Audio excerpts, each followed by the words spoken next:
Right, welcome to Periods Month. I'm chatting with Andrea Marsh. Andrea, tell us what you do. Hi, I'm Andrea Marsh from Cotswold Menopause. I'm actually a shiatsu and Chinese medicine practitioner, and I help women alleviate all their symptoms of menopause naturally, and periods nowadays as too. Yes. So, we're talking about periods this month because, like me, you always thought that menopause was this thing that happened in the future, and we didn't, and, it was as actual menopause is, it means that our periods have ended. But obviously, through the whole perimenopause stage, we have so much fun.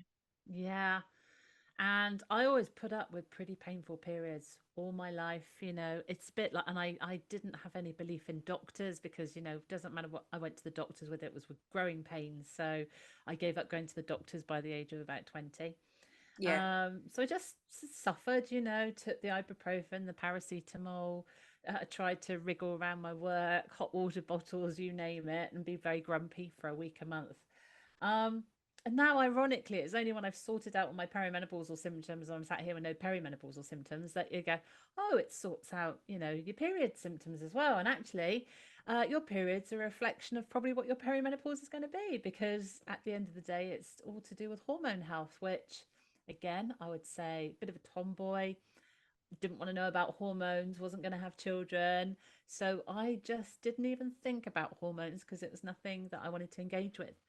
So much so when I did like a postgraduate thing in women's health, I was like, yeah, okay, I've got to do this kind of thing. But I still wasn't engaging with women's health even when I was about 35, 36 years old.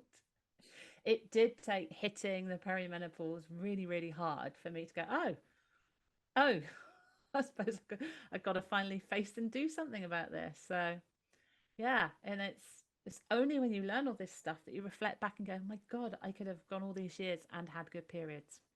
I mean, I think you must be me. I Yeah. mean, like you, I had horrific periods when I was a teenager, just awful.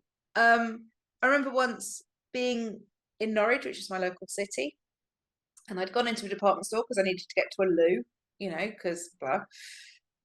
And then it took me probably an hour to walk down the steps from the top floor of the department store to get back down to the ground floor to go out again because I kept coming over faint and woozy and all the rest.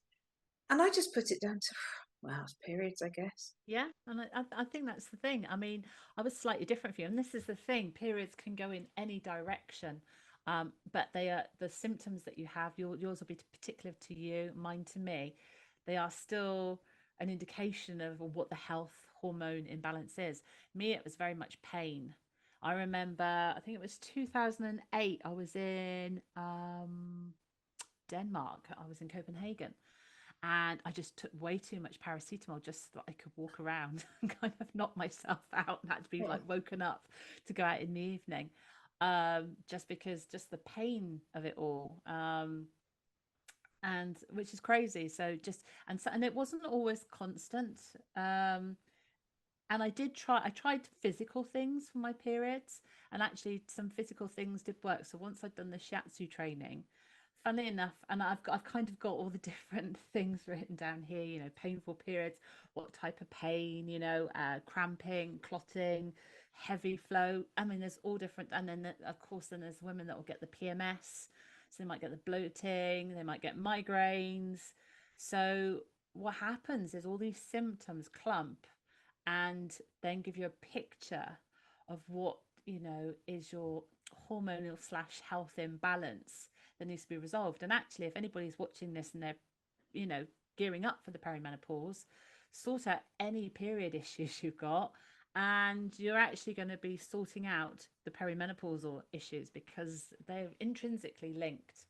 And yeah, call me naive or call me sticking my head in the sand. Just didn't. I chose not to deal with any of this and just put up with it.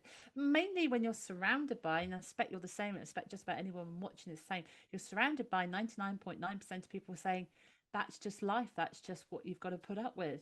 yeah, There's very few people, unless you're listening to therapists and people that go, no, actually, all these things can be resolved. yeah.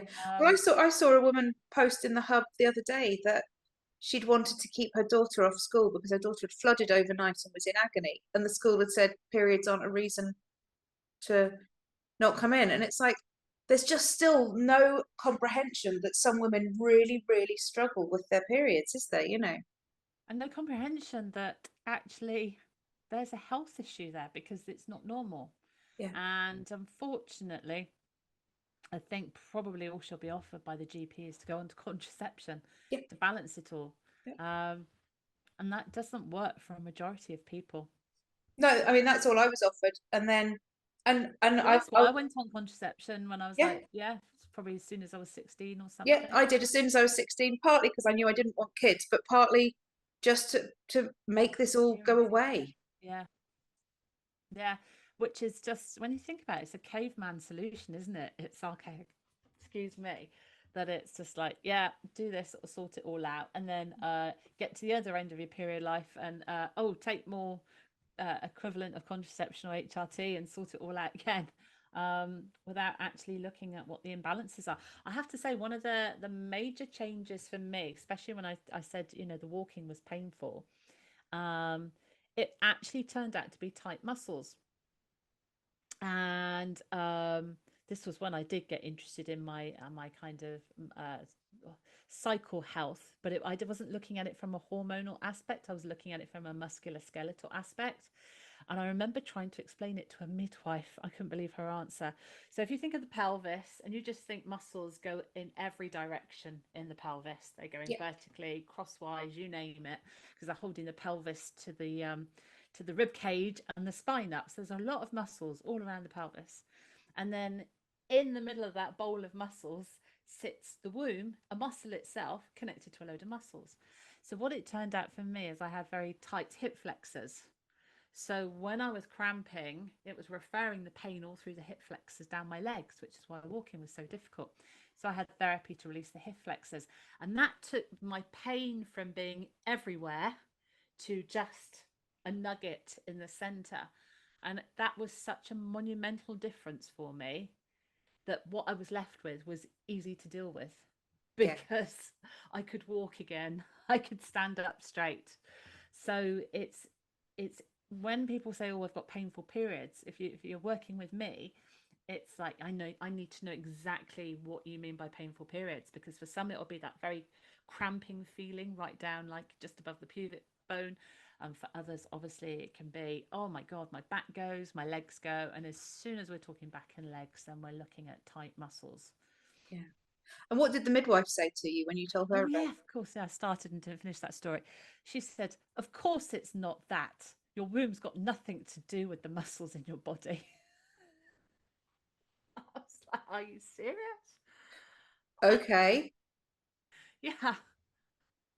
I was okay, just, and I just thought, whoa, I mean, that's just indicative of the way the NHS work. Is they're just, I deal with the womb, or I deal with the heart, or I deal with the large intestine, and they seem to forget that all of these things are, because a lot of women, when they get like a distension in the womb and it becomes sensitive, it's going to press on the nerves right behind it, of and those course. nerves are for the small intestine, the large intestine, the bladder. So a lot of women get the referred back pain going straight through, and then that affects those organs. So you know the knee bone is connected to the thigh bone, as the song says. And everybody should remember that, which is why I think holistic practitioners that deal with the whole body um, really can get to the root of some of these problems for women if they're not having great periods. So now I know you have just said that it's very, very much a different thing to do depending on how your periods are manifesting. But are there any sort of simple things that everyone can try just to Absolutely. alleviate their periods? Yeah, gosh. Well, if we just talk about, first of all, you've got just a miserable general feeling, bit of heavy blood flow, which happens a lot in the perimenopause. Do you know what the number one thing is? It's vitamins and minerals, because so much to do with heavy blood flow is actually a lack of vitamins and minerals. Now, the obvious one people always think is iron, but it's kind of more the blood loss causes the iron imbalance. It's what is causing you to lose a lot of blood, and that can come back to like weak blood capillaries and things. So like your vitamin A, C, and E are all for strengthening your blood capillaries. And in Chinese medicine, it would be more the foods you eat. It's called damming the earth to hold like the fluids in.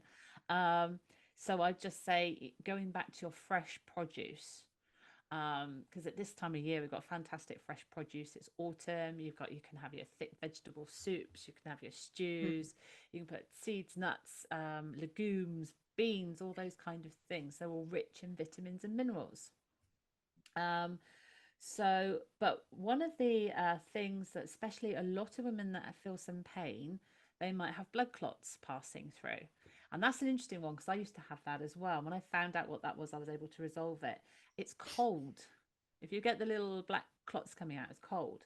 So you want to warm the uterus up. And the most effective thing I found is called, and I know we've spoken about this before, raspberry leaf. And they're tiny little tablets, and you only take one. And if you're a smaller physique, you'd only take half. I always say with herbals, less is more. You start small and work up. And I mean, just tiny little things. So you might want to break that in half. But one of these changed the temperature of the womb. So I always used to have a cold spot there every month. So you think belly, warm, warm, warm, all cold spots. So if you're a lady with a cold spot, this is going to warm you up and stop that clotting.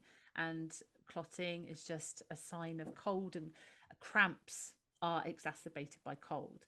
So if you can warm everything up, you don't cramp as much. So then I found I didn't need the need for the paracetamol so much, because a percentage of the cramping just went with warming up the uterus. And then there are other herbals which I won't go into today, but I would say a lot of what your periods, I think, again, and we were talking about this just before, the stress in your life, because it's stress that makes hormonal imbalance. Now, I know throughout my life, even as a kid, I've been a stressy person. So I think my whole period cycle was set up by just how stressed I was at living life. Yeah. And actually my periods got easier when I'd learned to deal with stress better. So it's a big thing to say, oh my gosh, how do I deal with the stress in my life? So again, I come back to the same tip, is the cortisol stress hormone wants to be fed so it can do its job. It wants vitamins and minerals. It will try and take that from your body, but that leaves you feeling really grotty, like anything from hangovers to achy muscles and joints. So just feed your body the nutrients it needs to be able to de-stress you. And that just starts you off in a big positive cycle towards resolving these things. Awesome. Yeah. So that's obviously the short answer, but the long answer really is that it is so personal, and people can have a free consult with you, a free discovery call, can't they? I get lots of people saying, I've still got periods, can you help me with periods? And yeah, absolutely, because I'm now in that arena, because whilst you're perimenopausal, you've still got periods. And actually your periods, again, a sign of what the hormones are doing. So many women say, do I need hormone tests? And I go, no, don't waste the money on hormone tests. We can do it all from symptoms. Yeah. Because I say, if you go and spend, I don't know, these hormone tests can be pretty expensive, and I don't know anybody in the Perimenopause Hub experts arena that would even recommend them. I don't think any of us do. The money that you would spend on just getting the Dutch test, 200-300 quid, at the end of it, you get an answer. What do you do with it? Yeah. Because it's not telling you how to do something. It's just saying, oh, this cortisol high, progesterone low, estrogen high. I can tell you the answer. If you're perimenopausal, that's exactly what it's going to be. So don't waste the money on that. Take that money and work with someone that says, we can tell from your symptoms, this is what you are. This is now what you do to resolve it. Because, yeah, of course, women need a lot of help, because me and the other experts, some of them got 20 years experience. I've got about 6 years experience now. So we know all the different types of symptom sets and what you can do to alleviate it. So it doesn't matter whether you're not even technically anywhere in the menopause realm. It's symptoms. If you've got symptoms, resolve them. Well, on that note, that seems very simple. Thank you so much, Andrea. That's how you become healthy. Resolve your symptoms. Perfect. Thank you. Cheers, Emily.